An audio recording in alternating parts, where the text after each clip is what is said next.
তো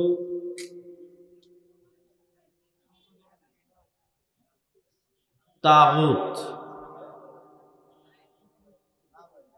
আল্লাহ সুবহানাহু তাআলা পবিত্র কোরআন মাজিদে স্পষ্ট ঘোষণা করেছেন, ফামান ইয়াকফুর বিত-তাগুত ওয়া ইউমিন বিল্লাহ ফাকাদ ইসতামসাকা বিল উরওয়াতিল ওয়াসকা। আল্লাহ সুবহানাহু তাআলা ঈমান আনয়নের পূর্বে তাগুতকে অস্বীকার করতে বলেছেন। ফামান ইয়াকফুর বিত-তাগুত, যে তাগুতকে অস্বীকার করবে, ওয়া ইউমিন বিল্লাহ, এবং আল্লাহর প্রতি ঈমান আনয়ন করবে। মানে আল্লাহর প্রতি ঈমান আনার কথা পরে বলা হচ্ছে, আর তাগুতের প্রতি অস্বীকারের কথা, কুফরির কথা প্রথমে বলা হচ্ছে। এবং এই আয়াত থেকে আরো একটি বিষয় স্পষ্ট হয় যে কোনো মানুষ যদি শুধু ঈমানের দাবিদার হয়, যে আমি ঈমান আনয়ন করলাম, তাহলে শুধু তার এই ঈমান যথেষ্ট নয়। তার ঈমান তখনই পূর্ণাঙ্গ হবে যখন ঈমানের পাশাপাশি সে তাগুতের কুফরি করবে, তাগুতকে অস্বীকার করবে। এবং এটির দলিল হিসেবে আমরা ইব্রাহিম আলাইহিস সালাতু ওয়াস সালামের একটি বৈশিষ্ট্য যা আল্লাহ পবিত্র কোরআনে নকল করেছেন তা তুলে ধরব। আল্লাহ সুবহানাহু তাআলা সূরা মুমতাহিনার 4 নম্বর আয়াতে বলেন, قد كانت لكم أسوة حسنة في إبراهيم والذين معه إذ قالوا لقومهم إنا براء منكم ومما تعبدون। হে মুসলিম উম্মাহ, হে মুসলিম জাতি, তোমাদের জন্য আদর্শ রয়েছে ইব্রাহিমের মধ্যে, তোমাদের জন্য আদর্শ রয়েছে ইব্রাহিমের মধ্যে। কি আদর্শ? যখন ইব্রাহিম এবং তার সাথে যারা ঈমান আনয়ন করেছিল তারা প্রকাশ্যে ঘোষণা করেছিল, ইন্না বুরাউম মিনকুম, যে ইব্রাহিম আলাইহিস সালাতু ওয়াস সালাম তৎকালীন কাফের মুশরিকদেরকে লক্ষ্য করে স্পষ্ট ঘোষণা দিয়েছিলেন যে তোমরা এবং তোমরা যাদের সাথে শিরক করো, যাদের নিয়ে, তাদের থেকে আমি ইব্রাহিম মুক্ত। শুধু তাই নয়, কাফারনা বিকুম, শুধু মুক্ত নই, আমি ইব্রাহিম তোমাদের কুফরি করছি এবং তোমরা যত কিছুর ইবাদত করো আল্লাহ ব্যতীত, মিম্মা তা'বুদুনা মিন দুনিল্লাহ, আল্লাহ ব্যতীত আর যত কিছুর ইবাদত করো প্রত্যেকটা জিনিসের আমি ইব্রাহিম কাফের। কাফারনা বিকুম মানে আমি কাফের হয়ে গেলাম। কিসের কাফের হয়ে গেলাম? তোমাদের আর তোমরা যাদের ইবাদত করো আল্লাহ ব্যতীত ওই সমস্ত শিরকি কর্মকাণ্ড, ওই সমস্ত মূর্তির, ওই সমস্ত রবের, ওই সমস্ত ইলাহের আমি ইব্রাহিম কাফের। কাফারনা বিকুম ওয়াবাদা বাইনানা ওয়া বাইনাকুমুল আদাওয়াতু ওয়াল বাগদা, আমার আর তোমাদের মধ্যে শত্রুতা চিরন্তন, চিরস্থায়ী, স্পষ্ট শত্রুতা। তাওহীদের সাথে শিরকের দ্বন্দ্ব চিরন্তন। হাত্তা তুমিনু বিল্লাহি ওয়াহদা, যতক্ষণ না তোমরা স্পষ্ট ঘোষণা দিচ্ছ যে তোমরা এই সমস্ত মূর্তির, এই সমস্ত ইলাহ যারা আল্লাহ ব্যতীত ইবাদত করা হয় এগুলোরও তোমরা কুফরি করবে এবং আল্লাহর একত্ববাদের ঘোষণা দিবে, ততদিন পর্যন্ত এই দ্বন্দ্ব, এই শত্রুতা চলবে। সম্মানিত উপস্থিতি, অত্র আয়াত এবং তার পূর্বের আয়াত থেকে স্পষ্টভাবে প্রমাণিত হয় ঈমান পূর্ণ হওয়ার জন্য জরুরি হচ্ছে আপনাকে আল্লাহ ব্যতীত পৃথিবীতে আর যার ইবাদত হচ্ছে তার কুফরি করতে হবে, তার কাফের হতে হবে। আর এটিকেই বলা হয় তাগুত। আল্লাহ ব্যতীত আর যার ইবাদত করা হয়, আল্লাহ ব্যতীত আর যার বিধান অনুসরণ করা হয়, সেগুলোই তাগুত। আর তাগুতের অনুসরণ হচ্ছে শয়তানের অনুসরণ। তাগুতের ইবাদত হচ্ছে শয়তানের ইবাদত। তো আজকে আমরা আধুনিক যুগে আল্লাহ সুবহানাহু তাআলা ব্যতীত যে সমস্ত শিরক করে থাকি, যে সমস্ত তাগুতের অনুসরণ করে থাকি,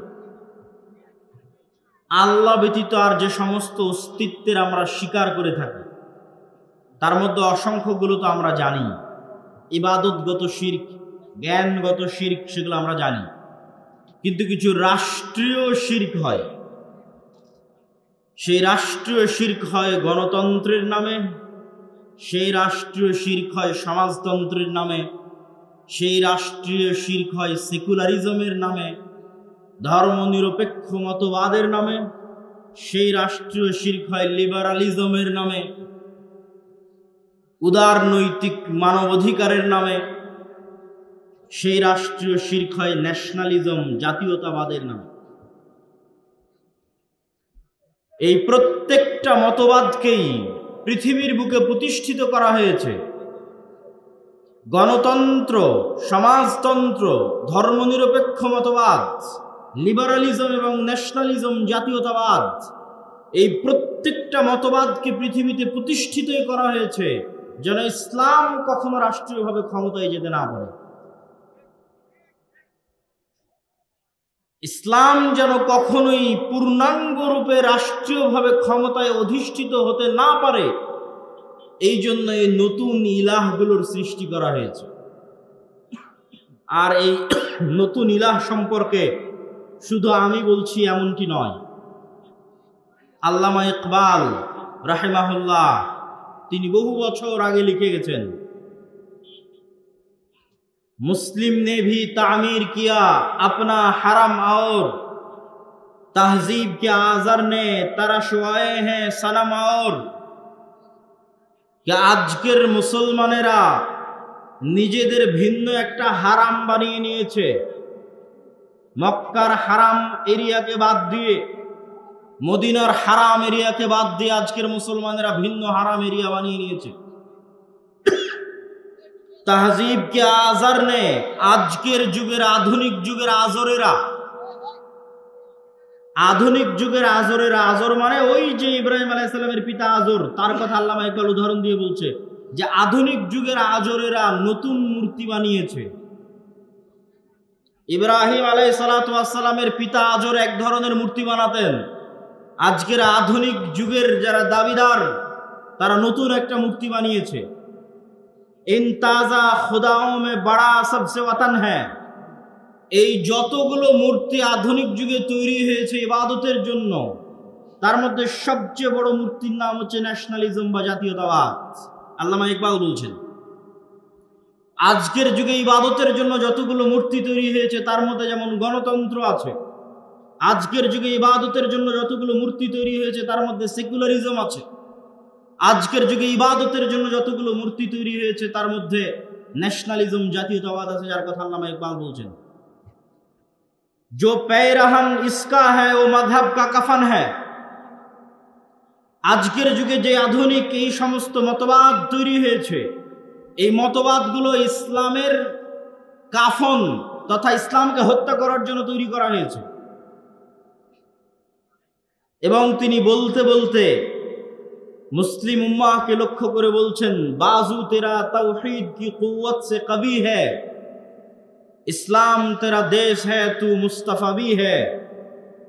হে মুসলমানেরা, তোমাদের বাজু তাওহীদের শক্তিতে বলিয়ান, ইসলাম তোমাদের দেশ, আর তোমাদের ন্যাশনালিটি, জাতীয়তা হচ্ছে যে আমরা মোহাম্মদী, মুস্তাফাবি। তোমাদের জাতীয়তা বাংলাদেশি, পাকিস্তানি, সৌদি হিসেবে বিভক্ত নয়। আর তোমাদের দেশের মানচিত্র বাংলাদেশ, পাকিস্তান, সৌদি, কুয়েত, কাতার, বাহরাইন হিসেবে বিভক্ত নয়। তোমাদের দেশের নাম ইসলাম আর তোমাদের জাতীয়তার নাম হচ্ছে মোহাম্মদী। সম্মানিত উপস্থিতি, আলোচনা করছিলাম আজকের যুগে যে সমস্ত আল্লাহ সুবহানাহু তাআলা ব্যতীত রাষ্ট্রীয়ভাবে ইবাদতের জন্য যে সমস্ত মূর্তি তৈরি করা হয়েছে, তার মধ্যে অন্যতম আরেকটি বৃহত্তম মূর্তি হচ্ছে সেকুলারিজম, ধর্মনিরপেক্ষ মতবাদ। গত 16 বছর আপনারা শুনেছেন ধর্ম যার যার, উৎসব সবার, শোনেননি? শুনেছেন। এটি হচ্ছে সেকুলারিজমের স্লোগান, ধর্ম যার যার, উৎসব সবার, এটি সেকুলারিজমের স্লোগান। আর এই ভারত উপমহাদেশে সেকুলারিজমকে জনপ্রিয়তা দিয়েছিল বাদশাহ আকবর। আর এই সেকুলারিজম আমাদের কি ক্ষতি করেছে? সেকুলারিজম আমাদেরকে পরকালমুখী না করে ম্যাটেরিয়ালিস্টিক, দুনিয়ামুখী, বস্তুবাদী করেছে। সেকুলারিজম আমাদেরকে মানুষ হতে না শিখিয়ে ক্যাশ মেশিন, টাকা তৈরির মেশিন বানিয়েছে।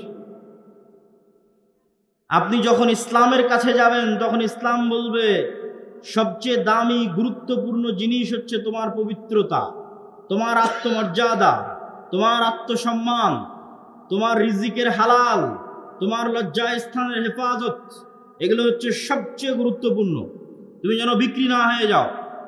আর সেকুলারিজমের কাছে যখন আসবেন, সেকুলারিজম বলবে সবচেয়ে দামি হচ্ছে টাকা, টাকার জন্য সবকিছু বিসর্জন দিয়ে দাও, ক্যাশ মেশিন হয়ে যাও, বস্তুবাদী, দুনিয়ামুখী হয়ে যাও। ফলত মানুষ আর মনুষ্যত্বের মধ্যে থাকে না, মানুষ তখন পশুত্বের কাতারে নেমে যায়। সেকুলারিজম এর বিরুদ্ধে যখন আমরা বলি তখন মানুষ বলে যে এই সেকুলারিজম বললে আপনাদেরকে কট্টরপন্থী বলবে, আপনাদেরকে এই বলবে সেই বলবে যদি সেকুলারিজমের বিরুদ্ধে বলেন। আমি বলি আপনি আপনার আশেপাশের পৃথিবীর দিকে তাকিয়ে দেখেন, আপনার আশেপাশের দুনিয়ার দিকে তাকিয়ে দেখেন, আপনি পার্শ্ববর্তী দেশ ভারতের দিকে তাকিয়ে দেখেন, আপনি এখান থেকে 1000 কিলোমিটার দূরে অবস্থিত দেশ ইসরায়েলের দিকে তাকিয়ে দেখেন। যেই ভারত প্রতিষ্ঠিত হয়েছিল সেকুলারিজমের উপর, মাওলানা আবুল কালাম আজাদ, জওহরলাল নেহরু, গান্ধী ভারতকে তৈরি করেছিলেন সেকুলারিজমের উপর। সেই ভারত আজকে কট্টর ডানপন্থী হিন্দুত্ববাদী আদর্শে বিশ্বাসী। তার মানে ভারত সেকুলারিজমের 2 পয়সা দাম দেয় না। ভারত তার ভ্রান্তির উপরে, তথা আমাদের দৃষ্টিতে এই দিন ভ্রান্ত হওয়ার কোনো লজিকের দরকার নাই, কিন্তু সেই ভ্রান্ত দিনের উপর তারা কট্টর। হাজার হাজার মুসলমানকে গুজরাটে হত্যা করেও 10 বছর যাবৎ প্রধানমন্ত্রী থাকাতে পৃথিবীর কাউকে পরোয়া করে না।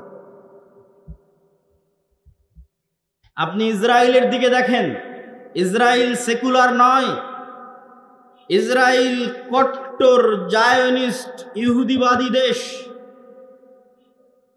সিরিয়া বিজয়ের পর 500-র অধিক সিরিয়ার জায়গায় বিমান হামলা চালাতে ইসরায়েল পৃথিবীর কোনো দেশের অনুমতি নেয়নি, পরোয়া করে না।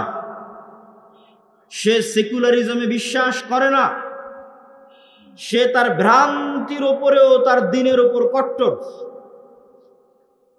আমি যখন আজকের জেনজি যারা ফেসবুক, ইউটিউব, টিকটকে ভারতকে নিয়ে হাসাহাসি করে, তখন আমি তাদেরকে নিয়ে হাসাহাসি করি। কেন? তারা ভারতকে নিয়ে হাসাহাসি করে ভারতের স্বাস্থ্য ব্যবস্থা বা ভারতের যে পাবলিক টয়লেট, শৌচাগারের ব্যবস্থা আর অনেক কিছু, এগুলো নিয়ে হাসাহাসি করে। আর আমি হাসাহাসি করি ভারতের দম আছে, তাই ভারত তার ভ্রান্তির উপরেও হিন্দুত্ববাদীর উপর টিকে আছে। তুমি মুসলমান কাপুরুষ, তাই তোমার দেশে ইসলাম বাস্তবায়ন করতে পারবে। তুমি যদি বলো যে আমি ভারতের চেয়ে শক্তিশালী, ভারতের মতো সাহসী, হাসাহাসি ঠাট্টা করতে চাও, তাহলে ভারতের মতো দম দেখাও, বাংলার মাটিতে রাষ্ট্রীয়ভাবে ইসলাম প্রতিষ্ঠা করে দম দেখাও। মিনমিন করে মিউ মিউ করে সেকুলারিজমের বুলি আওড়াও, আর তোমার চারিপাশে কট্টর হিন্দুত্ববাদীদের ঘিরে আছে। এই সেকুলারিজমের বুলি আউড়িয়ে তোমার স্বাধীনতা রক্ষা হবে না। আমি আব্দুল্লাহ বিন আব্দুর রাজ্জাক বলে দিলাম, তুমি যদি স্বাধীন হতে চাও, তারা যদি ভ্রান্তির উপর কট্টর হতে পারে, তোমাকে তোমার হকের উপর কট্টর হতে হবে। এটি শুধু রাষ্ট্রীয়ভাবে নয়, ব্যক্তিগত জীবনেও মুসলমানেরা দাড়ি রাখতে দ্বিধায় ভুগে। ব্যক্তিগত জীবনে মুসলমান যদি আর একজনকে দাড়ি টুপি মাথায় দিয়ে দেখে তাহলে তাকে আনস্মার্ট মনে করে। ব্যক্তিগত জীবনেও মুসলমান যার গলায় প্যান্ট শার্ট টাই দেখবে তাকে স্মার্ট মনে করবে। ব্যক্তিগত জীবনেও মুসলমান যাকে ইংরেজি বলতে দেখবে তাকে স্মার্ট মনে করবে। ব্যক্তিগত জীবনেও মুসলমান যে ইংরেজি জানে না তাকে আনস্মার্ট মনে করবে। ব্যক্তিগত জীবনেও সে তার নবীর দ্বীনের উপর, নবীর সুন্নাতের উপর হেজিটেটেড, দ্বিধাহীনতায় ভুগে, সিদ্ধান্ত নিতে পারে না। সুতরাং ব্যক্তিগত জীবনেও সে পরাজিত। কেননা একটা ইহুদি দাড়ি রাখার সময় চুল পরিমাণও পরোয়া করে না যে পৃথিবীর কে কি কল্পনা করবে। এই জন্য ইহুদি শতকরা 90% বেশি ইহুদি দাড়ি রাখে। আর মুসলমান চিন্তা করে যে মানুষ কি বলবে, তো আর ভারত নিয়ে হাসাহাসি করার কি আছে, ওই তো গোলাম। ওরা তো অন্তত নিজের দিনের উপর কট্টর এবং স্বাধীন। তুমি যেই দিন তোমার নবীর আদর্শের উপর কট্টর হতে পারবে তাদের মতো, সেই দিন তুমি স্বাধীন। আর যতদিন তোমার নবীর দ্বীনের আদর্শের উপর কট্টর হতে পারবে না, ততদিন মনস্তাত্ত্বিক কলোনিয়াল গোলামির শিকার, মনস্তাত্ত্বিকভাবে ঔপনিবেশিক গোলামির শিকার। সম্মানিত উপস্থিতি, শুধু তাই নয়, বর্তমান আমেরিকায় যারা ক্ষমতায় এসেছে, ট্রাম্প প্রশাসন, তারাও ধীরে ধীরে ডানপন্থী খ্রিস্টান বা কট্টর খ্রিস্টান পন্থার দিকে এগিয়ে যাচ্ছে। সেটা একদিক থেকে আবার ভালো। কোন দিক থেকে ভালো? কেননা ধর্ম মানেই সেখানে LGBTQ বা সমকামিতার মতো পরিবার বিদ্বেষী বিষয়গুলো আশ্রয় পাবে না। এই জন্য ইলন মাস্ক সে LGBTQ এর কট্টর বিরোধী। এই জন্যই সে ডোনাল্ড ট্রাম্পের সাথে রাজনীতিতে অংশগ্রহণ করেছে এবং তারা তাদের শিক্ষা ব্যবস্থায় বাইবেলকে অন্তর্ভুক্ত করছে। এবং ধীরে ধীরে কিভাবে কট্টর খ্রিস্টান ডানপন্থীর দিকে এগিয়ে যাওয়া যায় সেই পরিকল্পনা চলতেছে।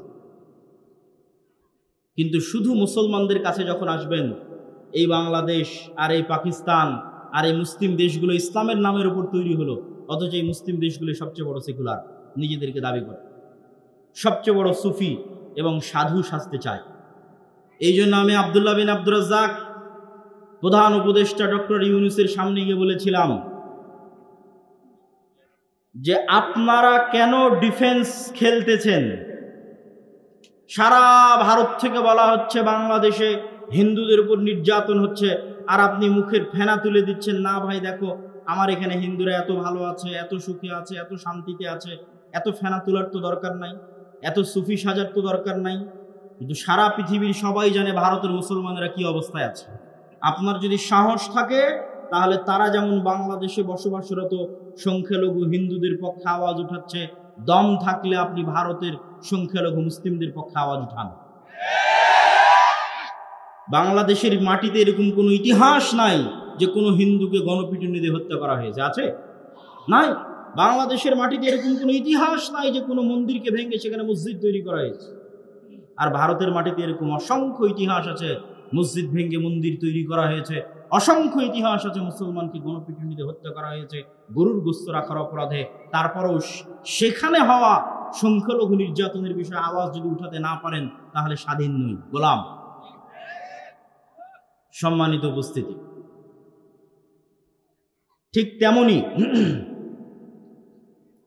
আরো একটি মতবাদ, এই তো গেল মোটামুটি সেকুলারিজমের কথা। এবার আসি সংক্ষিপ্ত গণতন্ত্রের বিষয়ে। গণতন্ত্র মুসলমানদের নিকটে বাহ্যিকভাবে দেখতে খুব ভালো মনে হলেও বাস্তবে গত 100 বছরের ইতিহাস বলছে এটি মরীচিকা ব্যতীত কিছুই নয়। তো সেই মতবাদের নাম হচ্ছে গণতন্ত্র। মানুষ প্রশ্ন করতে পারে, যদি গণতন্ত্র এতই ব্যর্থ হয় তাহলে আমেরিকা এবং ইংল্যান্ডের মতো উন্নত দেশে কেন ব্যর্থ হয় না? আমিও পাল্টা প্রশ্ন করতে চাই, থার্ড ওয়ার্ল্ড কান্ট্রিতে গণতন্ত্র কেন কোনোদিন সফল হতে পারে?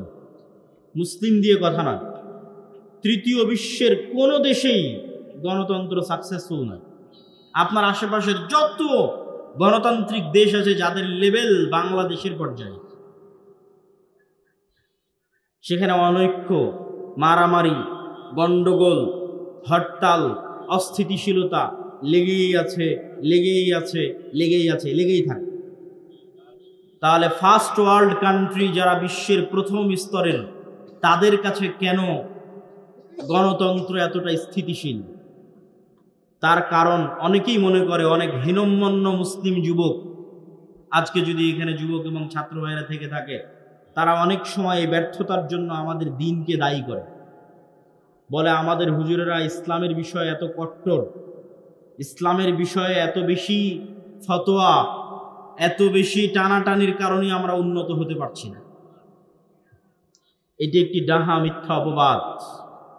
আপনি ইতিহাস ঘাটলে দেখবেন, যখন বাদশাহ আলমগীর ভারত শাসন করে, ওই আফগানিস্তানের কাবুল থেকে, কান্দাহার থেকে একদম মায়ানমারের আরাকান পর্যন্ত এই বিশাল সীমান্ত যখন বাদশাহ আলমগীরের অধীনস্থ, তখন সমগ্র পৃথিবীর মোট জিডিপির 30% জিডিপি ছিল ভারতে।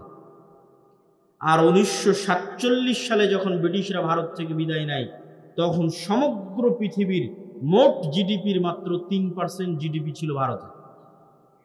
মানে 27% অর্থ সম্পদ ভারত, পাকিস্তান, বাংলাদেশ থেকে চুরি হয়ে গেছে।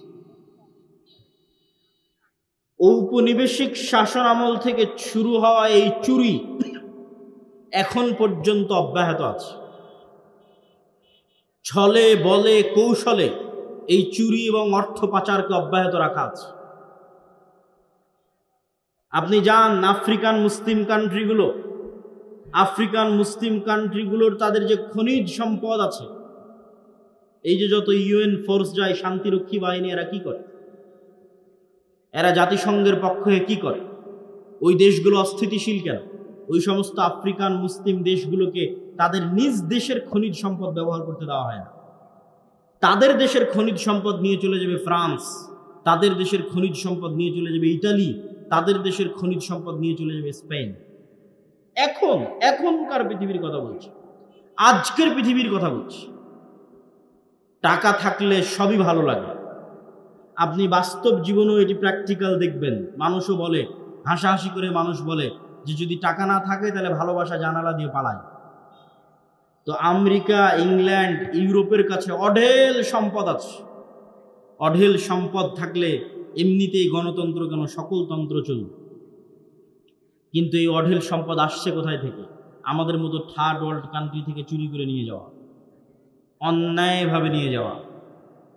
সম্মানিত উপস্থিতি, তাহলে আপনি প্রশ্ন করতে পারেন যে গণতন্ত্রের মাধ্যমেও যদি ইসলামের বিজয় না হয়, তাহলে আর কি মাধ্যম আছে যেই মাধ্যমে ইসলামকে আপনারা রাষ্ট্রীয় ক্ষমতায় দেখতে চান বা নিয়ে আসতে পারবেন বলে আপনারা দাবি করবেন? ইসলামকে রাষ্ট্রীয় ক্ষমতায় নিয়ে আসতে হলে এই বক্তব্যের এই অংশগুলো আমি গত 5ই আগস্টের পর থেকে প্রায় সব বক্তব্য দিয়েছি। কেন, এটা আমার ছোট্ট গবেষণা। আমার গবেষণার মানুষ ভুল ধরলে আমি সাদরে অভ্যর্থনা জানাব, কিন্তু এখন পর্যন্ত কোনো দালিলিক ভুল পাইনি। এই জন্য আমি আমার এই গবেষণা বলতে যাচ্ছি। সেটি কি? সেটি হচ্ছে, আপনি যদি ইসলামকে আল্লাহর দয়ায় রাষ্ট্র ক্ষমতায় প্রতিষ্ঠিত করতে চান, তাহলে আল্লাহর দেওয়া পদ্ধতি অনুযায়ী আগাতে হবে। জোর করে, মারামারি করে যেমন একজন ক্ষমতা দখল করে নিচ্ছে, আপনিও নিতে পারেন, কিন্তু এটা ইসলামের নামে আল্লাহর দয়ায় ক্ষমতায় যাওয়া হলো না। ইসলামের মতো একটা পবিত্র জিনিসকে রাষ্ট্রীয় ক্ষমতায় নিয়ে যাবেন, অবশ্যই আল্লাহর দয়ায় যেতে হবে, আল্লাহর সহযোগিতায় যেতে হবে। আর আল্লাহর দয়া, আল্লাহর সহযোগিতা তখনই পাবেন যখন আল্লাহর দেখানো পথে চলবেন। তো আল্লাহর দেখানো পথ কি? কুলিল্লাহুম্মা মালিকাল মুলকি তুতিল মুলকা মান তাশা ওয়া তানজিউল মুলকা মিম্মান তাশা। দুনিয়ার মানুষ শুনে রাখো, স্থায়ী রাজত্ব এবং স্থায়ী ক্ষমতার একচ্ছত্র মালিক আল্লাহ সুবহানাহু ওয়া তাআলা। আল্লাহ যাকে ইচ্ছা তাকে রাষ্ট্র ক্ষমতা দেন, আর যাকে ইচ্ছা তার কাছ থেকে রাষ্ট্র ক্ষমতা জোরপূর্বক ছিনিয়ে নেন, রক্তাক্তভাবে ছিনিয়ে নেন। এটি আল্লাহর নিয়ম। তো আল্লাহ যে একচ্ছত্র রাজত্বের মালিক, সারা পৃথিবীর সকলের রাজত্ব অস্থায়ী। আমেরিকা, ইউরোপ, রাশিয়া, ইসরায়েল সবার রাজত্ব অস্থায়ী। এই প্রত্যেকটা দেশের উপর স্থায়ী রাজত্ব কার? বলেন, কার রাজত্ব? আল্লাহর রাজত্ব স্থায়ী। তো আল্লাহ তার রাজত্ব পরিচালনা করে কি দিয়ে? আল্লাহ সুবহানাহু ওয়া তাআলা বলছেন যে আমি হচ্ছে আজিজুন হাকিম, মহা পরাক্রমশালী এবং মহাপ্রজ্ঞাময়। মহাপরাক্রমশালী মানে ফাআলুল লিমা ইউরিদ, যা ইচ্ছা তাই করতে পারি। পৃথিবীর এমন কোন শক্তির ক্ষমতা নাই যে আমি আল্লাহ আমাকে জবাবদিহিতার আওতায় নিয়ে এসে বলবে যে আপনি এটা কেন করলেন। এরকম কোন শক্তি পৃথিবীতে নাই। তো আমি আজিজ, যা ইচ্ছা তাই করতে পারি। কিন্তু যা ইচ্ছা তাই করতে পারার সকল ক্ষমতা থাকার পরেও আমি আল্লাহ কারো উপর জুলুম করি না। কেন? আমি হাকিম, আমি প্রজ্ঞাময়। তাহলে আমার কাছে সকল ক্ষমতা আছে, তারপর পৃথিবীর একটা পশু, প্রাণী, মানুষ, জিন কারো প্রতি আমি আল্লাহ চুল পরিমাণ অত্যাচার করি না। কেন? আমি হচ্ছে হাকিম, আমি প্রজ্ঞাময়। তো আল্লাহ এই সমগ্র পৃথিবীতে তার রাজত্ব পরিচালনা করেন ন্যায় পরায়ণতার সাথে, সত্যবাদিতার সাথে। এই জন্য যারাই নিজেদেরকে মুসলিম শাসক দাবি করবে, ইসলামী রাষ্ট্রের দাবি করবে, ইসলামী খেলাফতের দাবি করবে, তাদের প্রত্যেকের এক নাম্বার জরুরি শর্ত হচ্ছে তাকে ন্যায়পরায়ণ হতে হবে। যেমন রাসূলুল্লাহ সাল্লাল্লাহু আলাইহি ওয়াসাল্লাম ঈসা আলাইহিস সালাতু ওয়াস সালাম সম্পর্কে বলেছেন, তিনি কিয়ামতের পূর্ব মুহূর্তে নেমে এসে হাকামান মুকসিতা, ন্যায় বিচারক শাসক হবেন। ঈসা আলাইহিস সালাতু ওয়াস সালাম ন্যায় বিচারক শাসক, সারা পৃথিবীতে ন্যায় প্রতিষ্ঠা করবেন। এবং সমগ্র পৃথিবীতে ন্যায় প্রতিষ্ঠা করার জন্য অর্থের পরিমাণ এত বেশি হবে যে ভিক্ষা এবং মানুষের কাছে চাওয়ার মতো কোনো মানুষ থাকবে না। তাহলে পৃথিবীতে আমরা যতজন গরিব আছি, এই বরদুল, কামারখন্দ, সিরাজগঞ্জে যত মানুষ গরিব আছে, প্রত্যেক মানুষের গরিব থাকার পিছনে জুলম, অত্যাচার দায়ী। ওই যে হাজার হাজার কোটি টাকা পাচার হয়ে গেছে, এই জন্য এরা গরিব। আরো কে কোথায় সুদ, ঘুষ, দুর্নীতিতে লিপ্ত, ওই প্রত্যেকটা দুর্নীতির কারণে আমি আপনি গরিব হচ্ছি। আর যখন ওই সব দুর্নীতি বন্ধে শতভাগ ন্যায়ের সাথে রাষ্ট্র চলবে, ন্যায়ের সাথে পৃথিবী চলবে, তখন কেউ গরিব থাকবে না। যেমন ঈসা আলাইহিস সালামের সময় থাকবে না। আর এক হাদিসে রাসূলুল্লাহ সাল্লাল্লাহু আলাইহি ওয়াসাল্লাম বলেছেন, সাবআতু ইউদিল্লুহুমুল্লাহ ইয়াওমা লা দিল্লা ইল্লা দিল্লুহ, 7 শ্রেণীর মানুষকে আল্লাহ বিশেষ ছায়া দিবেন। যেই দিন আল্লাহর বিশেষ ছায়া ব্যতীত আর কোনো ছায়া থাকবে না, সেদিন এক নম্বরে ইমামুন আদিল, ন্যায় বিচারক, ন্যায়পরায়ণ, দায়িত্বশীল।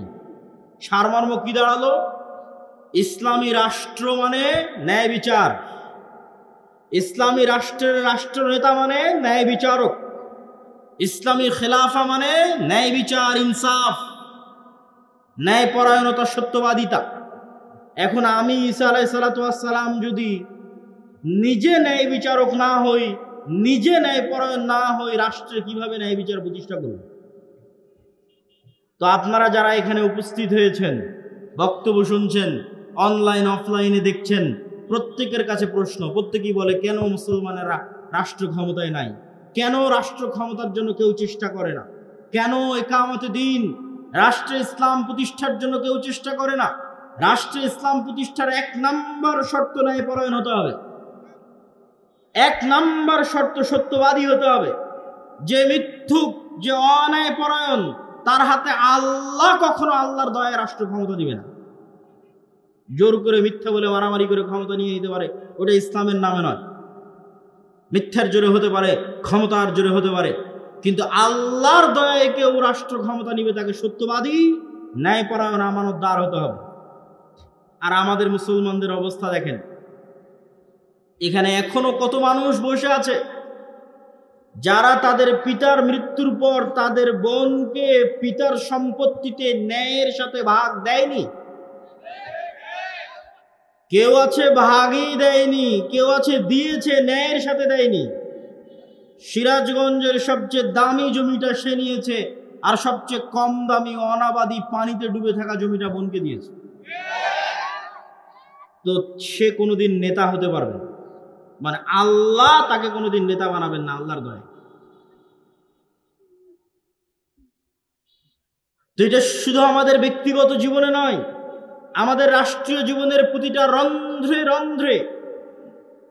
আপনি যদি এখন আমাকে বলেন যে আপনাকে বাংলাদেশের দায়িত্বশীল করে দিচ্ছে, আমি হব না। কেন হব না? আমি জানি যে আমি যদি বাংলাদেশের প্রধান উপদেষ্টা, প্রধানমন্ত্রী হই, আমি এই দেশ চালাতে পারবো না। কেন চালাতে পারবো না? এই দেশে সৎ, ন্যায়পরায়ণ, সত্যবাদী প্রজন্মের অভাব আছে।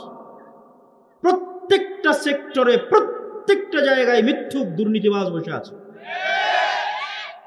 কি ওসি, কি ডিসি, কি এসপি, কি প্রিন্সিপাল, কি প্রধান শিক্ষক, কি সাব রেজিস্ট্রার, কি ছিলেন, সবাই নিজ নিজ দায়িত্বের আমানতের সাথে, অধিকাংশই নিজ নিজ দায়িত্বের আমানতের সাথে খেয়ানত করে টিকে আছে। অথচ অত্যন্ত দুঃখজনক, তারা আবার নামাজ আদায় করে, তারা আবার হাজি, তারা আবার দানবীর।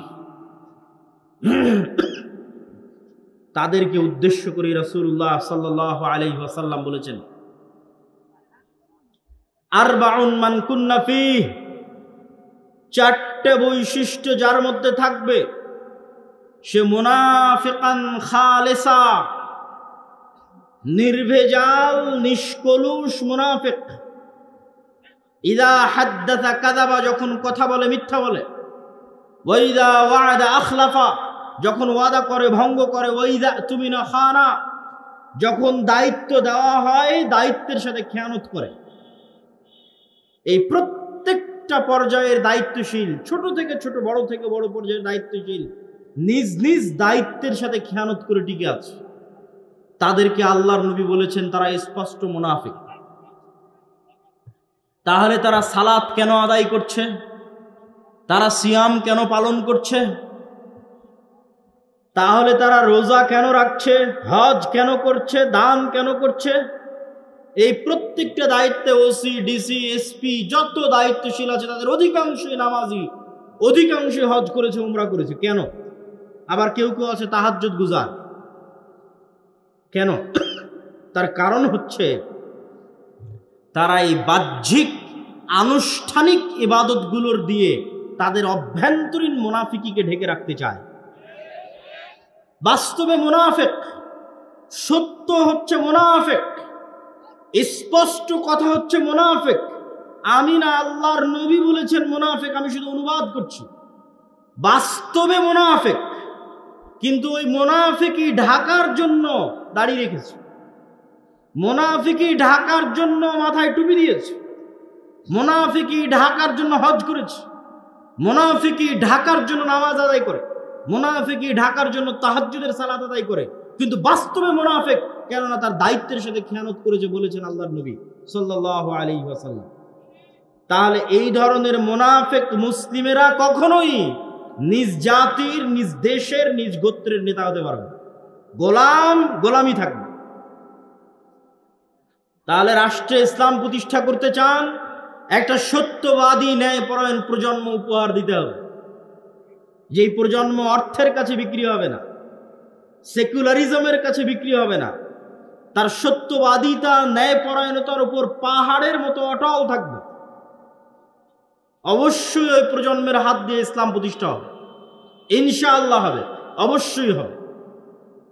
সম্মানিত উপস্থিতি, কেন এতটা কঠোরতা এই সমস্ত মুনাফিকিগুলো থেকে বাঁচিয়ে রাখতে? আমি বক্তব্য শুরু করেছিলাম যে বক্তব্যের শুরুতেই বলেছিলাম যে আপনি সেকুলারিজমের কাছে যাবেন, সেকুলারিজম বলবে আপনি ক্যাশ মেশিন। আর ইসলামের কাছে আসবেন, ইসলাম বলবে আপনার আত্মমর্যাদা, আত্মসম্মান রক্ষা করা সবার আগে, আপনার পবিত্রতা রক্ষা করা সবার আগে। এই জন্যই রাসূল সাল্লাল্লাহু আলাইহি ওয়াসাল্লাম সব সময় ঋণ বিমুখতাকে উৎসাহিত করেছেন। গত বক্তব্যে এর আগের দিনের প্রোগ্রামে বাগেরহাটে ঋণ বিমুখতার প্রতি আল্লাহর নবীর যে উৎসাহীকরণ বা ঋণ না নেওয়ার প্রতি আল্লাহর নবীর যে উৎসাহীকরণ তার ব্যাপারে অসংখ্য দলিল তুলে ধরেছিলাম রাসূল সাল্লাল্লাহু আলাইহি ওয়াসাল্লামের পক্ষ থেকে। শুধু সংক্ষিপ্ত আপনাদের সামনে এতটুকু বলি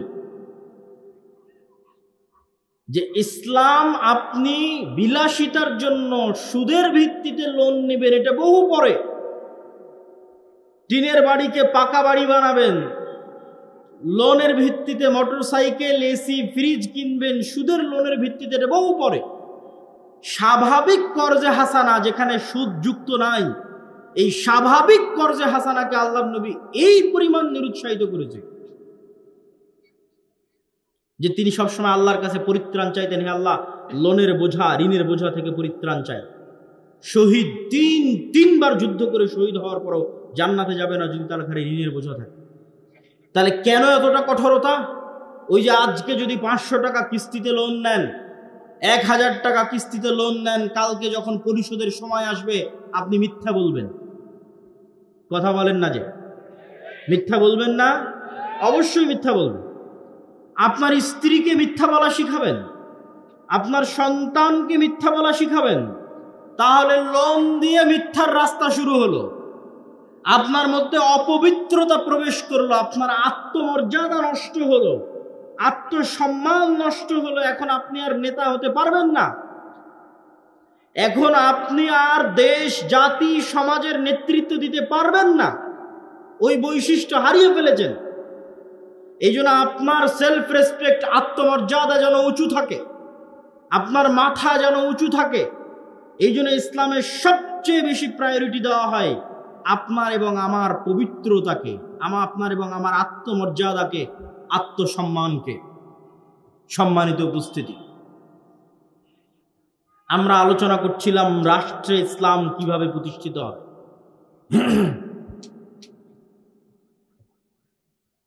রাষ্ট্রে ইসলাম প্রতিষ্ঠা করতে চাইলে দ্বিতীয় তৃতীয় আমাদের যে করণীয়, দ্বিতীয় তৃতীয় আমাদের করণীয় হচ্ছে সোশ্যাল জাস্টিস, সোশ্যাল ইন্স্যুরেন্স প্রতিষ্ঠা করা। সোশ্যাল জাস্টিস কি? এই সোশ্যাল জাস্টিস সম্পর্কে বলে আমি আমার বক্তব্যের শেষের দিকে চলে যাব, আর সোশ্যাল ইন্স্যুরেন্স সম্পর্কে আর একদিন বলবো ইনশাল্লাহ। সোশ্যাল জাস্টিস হচ্ছে সামাজিক ন্যায় বিচার। হচ্ছে আগে যখন ব্রিটিশরা কেন্দ্রে ক্ষমতা দখল করেছিল দিল্লিতে, তখন আপনার বড়ধুলে আপনি কি করবেন এতদূর পর্যন্ত আসার ক্ষমতা ব্রিটিশদের ছিল না। তা আপনি অন্তত আপনার বড়ধুলের গ্রামে ন্যায় বিচার প্রতিষ্ঠা করবেন, এটাই হচ্ছে সামাজিক ন্যায় বিচার। আর এই সামাজিক ন্যায় বিচার প্রতিষ্ঠা করা মানে আমি ধর্মীয় বিষয়গুলো বুঝাইনি। সামাজিক ন্যায় বিচার প্রতিষ্ঠা করা মানে মানুষের সাথে সম্পৃক্ত হকের কথা বুঝিয়েছি। মানুষের সাথে সম্পৃক্ত হক বলতে, 1 মিনিট, আমার বক্তব্য শেষের দিকে আমি চলে এসেছি। মানুষের সাথে প্রতিষ্ঠিত ন্যায় বিচার মানে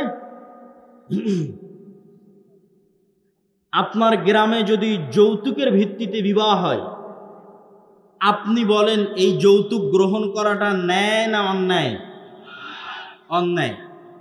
এখন আপনারা মুসলমানেরা, হাজি, নামাজি, দানবীর মুসলমানেরা, এমনকি ইমাম যিনি বিবাহ পড়াচ্ছেন, কাজী, তিনিও এই অন্যায়ের সাথে সম্পৃক্ত হচ্ছেন। তাহলে এই যে একটা অন্যায়ের সাথে আপনি সম্পৃক্ত হলেন যা মানুষের উপর জুলম, তাহলে আপনি রাষ্ট্রে ইসলাম প্রতিষ্ঠার প্রথম শর্তে মাইনাস। আপনাকে দিয়ে রাষ্ট্রে ইসলাম প্রতিষ্ঠা হবে না, কেননা আপনি রাষ্ট্রে গেলে আপনিও দুর্নীতি করবেন, আপনি রাষ্ট্রে গেলে আপনিও মিথ্যা বলবেন, মানুষের উপর জুলুম করবেন। এটা আল্লাহ জানে, এই জন্য আল্লাহ তার দয়া আপনাকে রাষ্ট্র ক্ষমতায় নিবে না। তাহলে আপনি যদি রাষ্ট্রে ইসলাম প্রতিষ্ঠা করতে চান, ন্যূনতম আপনাদের সমাজে ন্যায় বিচার প্রতিষ্ঠা করুন। আর সমাজে ন্যায় বিচার প্রতিষ্ঠা করার এখন ছিল সবচেয়ে বড় সুযোগ। এখন চাইলে মসজিদগুলো, মাদ্রাসাগুলো যদি একটু শক্তিশালী হয়, একটু পাওয়ারফুল হয়, একটু সংগঠিত হয়, একটু একটু সংঘবদ্ধ হয় তাহলে গ্রামে তারা ন্যায় বিচার প্রতিষ্ঠা করতে পারবে। কিন্তু দুঃখজনক হলেও সত্য যে গত 16 বছর রাজনৈতিক দলীয়করণ যেভাবে গ্রাম পর্যায় পর্যন্ত পৌঁছে গেছিল, আজ 16 বছর পর ফ্যাসিজম থেকে মুক্ত হয়ে এই সমস্ত সেকুলার, অন্যায়পরায়ণ, আত্মমর্যাদাহীন, আত্মসম্মানহীন মুসলমানেরা, দুর্বল গোলাম মুসলমানেরা তাদের ওই সমাজ, ওই গ্রামগুলোতেই আর একটা লেজুর ভিত্তিক দলকে চাঁদাবাজি করার, ক্ষমতার প্রদর্শনী করার, অন্যায় করার সুযোগ দিচ্ছে চোখের সামনে। সুযোগ ছিল বাধা দেওয়ার, দেখে যাচ্ছে, অথচ এখন বাধা দিলে বাধা দিতে পারবে। এখন চাইলে সোশ্যাল জাস্টিস, ন্যায় বিচার, মসজিদের ইমাম, মসজিদ কর্তৃপক্ষ, মসজিদের কমিটি, মাদ্রাসা প্রতিষ্ঠা করতে পারবে তার এলাকার মধ্যে, পারবে। আমি একটা বাজার চিনি আমাদের এলাকায়, ওই বাজারে গত 16 বছর বাজারে যারা সবজি বিক্রি করত, যারা দোকান দিত, তাদের থেকে চাঁদা উঠিয়েছে সাবেক ক্ষমতাসীন দল। আর 1, 1.5 কি 2 মাস চাঁদা উঠানো বন্ধ ছিল। এখন আবার ক্ষমতায় যারা আসেনি তাদের কর্মীরা চাঁদা উঠানো শুরু করেছে। অথচ ওই মসজিদ কর্তৃপক্ষ চাইলে, এখনো যদি চায়, বলে যে এই মসজিদের সাথে সম্পৃক্ত এই বাজারে যদি কিছু টাকা উঠাতেই হয় তো মসজিদ কমিটি উঠাবে, উঠিয়ে জনগণের কল্যাণে ব্যয় করবে। এতটুকু সাহসিকতা আপনাকে দেখাতে হবে। আপনি যদি মানুষের উপর হওয়া অন্যায়, জুলম বন্ধ করতে না পারেন, আল্লাহ আপনাকে কখনোই রাষ্ট্র ক্ষমতা দিবেন। আপনি একটা লেভেল পর্যন্ত ন্যায় বিচারক হন, ন্যায় বিচারক হওয়ার চেষ্টা করেন, কেননা রাষ্ট্রে ইসলাম মানে ন্যায় বিচার।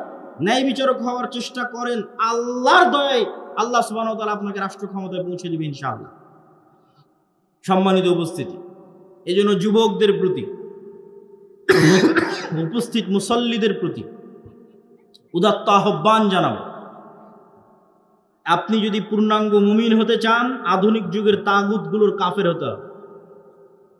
আধুনিক যুগের তাগুতের কাফের না হয়ে আপনি ইব্রাহিমের অনুসারী হতে পারবেন না। গণতন্ত্র, সমাজতন্ত্র, ধর্মনিরপেক্ষ মতবাদ, জাতীয়তাবাদ, এই ধরনের মতবাদের প্রকাশ্যে নিজেকে কাফের ঘোষণা করতে হবে যে আমি এই সমস্ত মতবাদের কাফের। এবার আপনার ঈমান পূর্ণাঙ্গ হলো, এবার আল্লাহর সহযোগিতা আপনার সাথে আসলো। শুরু থেকে শুরু করেন। নবীরা সবসময় শুরু থেকে শুরু করতেন। মুসা আলাইহিস সালাতু ওয়াস সালামের যে মুজিজার লাঠি ছিল, সেটি দিয়ে চাইলে ফিরাউনকে হত্যা করে দিয়ে ডাইরেক্ট ক্ষমতা নিতে পারতেন। এত দুঃখ, কষ্ট, অত্যাচার, জুলুম সহ্য করার দরকার ছিল না। কিন্তু আল্লাহ কোনো কিছুই হুমজিক্যালি ডাইরেক্ট করেন না। 7 বছর ইউসুফ আলাইহিস সালামকে জেলে রাখার কি দরকার? ফেরেশতা জেলের দেওয়াল ভেঙে দিলেই হয়, ফেরেশতা জেল থেকে বের করে নিলেই হয়, কুয়া থেকে ফেরেশতা উঠিয়ে নিলেই হয়। আল্লাহ এভাবে কাজ করেন না। আল্লাহ মানুষকে পরীক্ষার মধ্যে দিয়েই, অত্যাচার, জুলমের মধ্যে দিয়ে আল্লাহ মানুষকে প্রতিষ্ঠিত করেন। অতএব আমাদেরকেও নবীদের মতো শুরু থেকেই শুরু করতে হবে। এবং শুরু থেকে শুরু করলেই আপনি যদি শুধু আত্মমর্যাদা সম্পন্ন, সত্যবাদী, ন্যায়পরায়ণ প্রজন্ম উপহার দিতে পারেন, যে প্রজন্ম আপোষ করবে না, সেকুলার হবে না, নিজের দিনের উপর কট্টর হবে, যেটা আগের বক্তব্যে আমি বলেছি, তাহলে ওই প্রজন্মের হাত দিয়ে ইসলামের বিজয় হবে ইনশাআল্লাহ। আল্লাহ সুবহানাহু ওয়া তাআলা আমাদের কবুল করুক, আল্লাহুম্মা আমিন। সম্মানিত উপস্থিতি, আজকের যারা অনুষ্ঠান আয়োজন করেছে তারা, আমি তাদের প্রতি উদাত্ত আহ্বান জানাবো যে তারা অবশ্যই এটির পিছনে প্রচুর খরচ করেছে। আপনাদের মধ্যে বৈঠকি দানে টিকবে ইনশাআল্লাহ। আমরা এটার ফিডব্যাক পাচ্ছি, অতএব এই কাজে আপনারা যুক্ত হন। আমরা দাওয়া ইলাল্লাহর জাতীয় মক্তব প্রতিযোগিতা আয়োজন করেছিলাম, যেখানে মক্তবের স্কুল গোয়িং শিক্ষার্থী, মাদ্রাসার শিক্ষার্থী না, গ্রামের মক্তবের শিক্ষার্থীদের আমরা উমরার পুরস্কার দিয়েছি আলহামদুলিল্লাহ। পাশাপাশি আল জামিয়া সালাফিয়া তার অধীনে অধিভুক্ত মুআদালা হিসেবে যেমন আমরা মসজিদগুলোর মক্তবকে সহযোগিতা করছি, এরকম বিভিন্ন দ্বীনি শিক্ষা প্রতিষ্ঠানকে সহযোগিতা করছি। তাদেরকেও ট্রেনিং দেওয়ার মাধ্যমে, তাদেরও শিক্ষার মান উন্নয়নের মাধ্যমে। কেননা আল জামিয়া সালাফিয়ায় যেই মানের শিক্ষক আছে, দেশ এবং বিদেশে শুধু গত 1 বছরে সৌদি আরবের বিভিন্ন বিশ্ববিদ্যালয়ে 10-এর অধিক শিক্ষক শুধু গত 1 বছরে জামিয়া সালাফিয়াতে দার্স দিয়েছে। আর পার্শ্ববর্তী দেশগুলোর শিক্ষকেরা তো আছেই, আর আমাদের দেশের শিক্ষক মণ্ডলী তো আছেই। তো এত উন্নত মানের একটি শিক্ষা প্রতিষ্ঠানের শিক্ষকদের মাধ্যমে যদি আপনাদের শিক্ষা প্রতিষ্ঠানের শিক্ষকরা ট্রেনিং নেয় এবং জামিয়া সালাফিয়ার মতো উন্নত সিলেবাস যদি বাস্তবায়ন করে, অবশ্যই শিক্ষার মান উন্নয়ন হবে। অতএব আপনাদের পরিচিত প্রতিষ্ঠানগুলোকে জামিয়া সালাফিয়ার অধীনে মুআদালা বা অধিভুক্ত হিসেবে পরিচালনা করার প্রতি আগ্রহী হন। সর্বশেষ, মাসিক আল ইরতিসাম আমি নিয়মিত সম্পাদকীয় লিখি। জানুয়ারি মাসের সম্পাদকীয়তে আছে সিরিয়ায় মুসলিমদের বিজয়, জেরুজালেম বিজয়ে অতি সন্নিকটে মুসলিম উম্মাহ, এবং অত্যন্ত গুরুত্বপূর্ণ জ্ঞান সম্পন্ন লেখকদের লেখনী থাকে, এবং গবেষণা ধর্মী 50টা প্রশ্ন উত্তর, যার ফতোয়া বোর্ডে দেশ এবং বিদেশের আলেম ওলামারা বসে। সেই ফতোয়া বোর্ডের মাধ্যমে মাসিক আল ইরতিসামের ফতোয়া আসে। অতএব মাসিক আল ইরতিসামকে মূল্যায়ন করুন। আগামী 13 ও 14 ফেব্রুয়ারি আল জামিয়া সালাফিয়া রূপগঞ্জ নারায়ণগঞ্জ, আর আগামী 30 ও 31 জানুয়ারি আল জামিয়া সালাফিয়া দিনাজপুর সালাফি কনফারেন্স আছে। দেশ ও বিদেশের আলেম ওলামা উপস্থিত থাকবেন, ভারত, পাকিস্তান, সৌদি আরব, বাংলাদেশ। বিশেষ করে আল জামিয়া সালাফিয়া রূপগঞ্জের 13-14 ফেব্রুয়ারির সালাফি কনফারেন্সে, উক্ত সালাফি কনফারেন্সে আপনাদের উপস্থিত হওয়ার উদাত্ত আহ্বান রইল। মাসিক আল ইরতিসাম পড়ার উদাত্ত আহ্বান থাকলো, আর দাওয়া ইলাল্লাহর অধীনে আপনাদের গ্রামের মক্তবগুলো পরিচালনা করার আহ্বান থাকলো। আপনাদের শিক্ষা প্রতিষ্ঠানগুলোকে আল জামিয়া সালাফিয়ার অধীনে পরিচালনা করার আহ্বান রেখে শুধুমাত্র আল্লাহর সন্তুষ্টির জন্য, দেশ ও জাতির কল্যাণের জন্য, আপনাদের সন্তানের উন্নত শিক্ষার জন্য আমরা কাজ করে যাচ্ছি। আল্লাহ সুবহানাহু ওয়া তাআলা আমাদেরকে এবং আপনাদের এই কাজগুলোকে কবুল করুক, আল্লাহুম্মা আমিন। এই বলে আমি আমার সংক্ষিপ্ত বক্তব্য এখানেই শেষ করছি। ওয়া আখির দাওয়ানা আনিল হামদুলিল্লাহি রাব্বিল আলামিন। আসসালামু আলাইকুম ওয়া রাহমাতুল্লাহি ওয়া বারাকাতুহু।